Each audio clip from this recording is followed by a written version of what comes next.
Selena Gomez is feeling stronger and happy to be back spending time with friends and family following her stint in rehab. The 26-year-old singer entered a treatment facility at the beginning of October after she suffered an emotional breakdown following multiple hospitalizations due to issues related to lupus and her kidney transplant last year.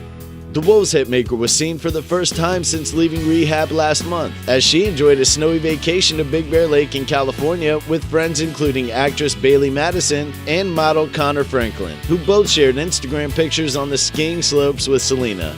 A source told Entertainment Tonight that the pop star is in good spirits, feeling a lot stronger and happy to be spending time with family and friends. The Spring Breakers actress has been on a social media break since September in order to live life in the present.